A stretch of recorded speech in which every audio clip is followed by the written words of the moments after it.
प्यारे साथियों, आज हम पढ़ेंगे साइंस का नया टॉपिक है मानव में जनन तंत्र। यानी जो मानव होता है उसमें जनन तंत्र कितने प्रकार का पाया जाता है। तो मानव में वही 2 प्रकार का पाया जाता है, मादा जनन तंत्र व नर जनन तंत्र। साथियों, ये टॉपिक बहुत ही इम्पोर्टेंट है क्योंकि इसमें रीट में काफ़ी बार क्वेश्चन आए हुए हैं। जैसे सर्टोली सेल का वही कार्य क्या होता है ना, और जो लैंडिंग सेल होती है इसका कार्य क्या होता है। ये 3 बार रीट परीक्षा में पूछे जा चुके हैं और 2011 में भी पूछा गया था कि जो मादा होती है उसमें कौन से हार्मोन का स्त्रावण किया जाता है, ठीक है ना। और जो प्राथमिक जनन अंग होता है वह कौन सा होता है। साथियों, ये ऐसा टॉपिक है जो बहुत ही इंटरेस्ट लेकिन बहुत ही कन्फ्यूजन करने वाला टॉपिक है। तो अपन इसको बहुत ही शानदार तरीके से समझने का प्रयास करेंगे।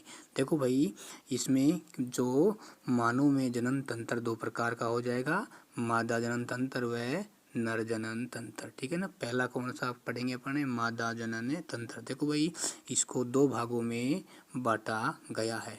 देखो, यही वो पार्ट हैं जो अपन को याद करने हैं। पहला कौन सा हो जाएगा, प्राथमिक जनन तंत्र। ध्यान रखना, प्राथमिक जनन तंत्र में केवल क्या पाया जाएगा, अंडाशय ही पाया जाता है, ठीक है ना। इसकी जो संख्या कितनी होती है, इसकी अंडाशय की संख्या 2 होती है। ये राइट व लेफ्ट में उपस्थित होते हैं। जो इनका आकार होता है किसके समान होता है, बादाम के समान इनका आकार पाया जाता है, ठीक है। अब आपसे पूछा जा सकता है कि भाई अंडाशय का कार्य क्या है, तो इसका काम हो जाएगा अंडाणुओं का निर्माण करना व एस्ट्रोजन हार्मोन का स्त्रावण करना। देखो, कई बार क्वेश्चन पूछ लिया जाता है, यदि महिलाओं के अंडाशय को बाहर निकाल दिया जाए तो महिलाओं के जनन तंत्र पर क्या प्रभाव पड़ेगा। तो भाई क्या हो जाएगी, महिलाएं संतान उत्पन्न जीवन में कभी भी नहीं कर पाएंगी, ठीक है।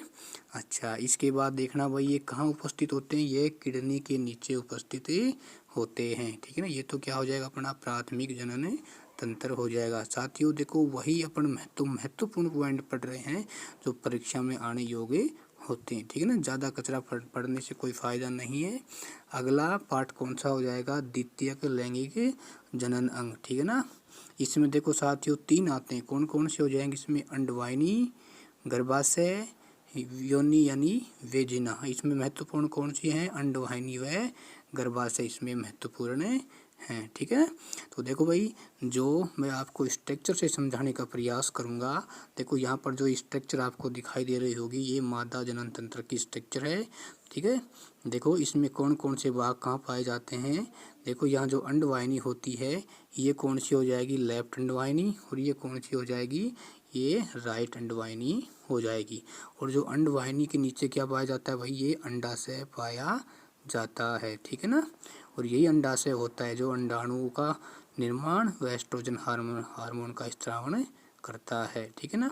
और जो ये क्या होती है, ये गर्भाशय गुहा पाई जाती है, ठीक है।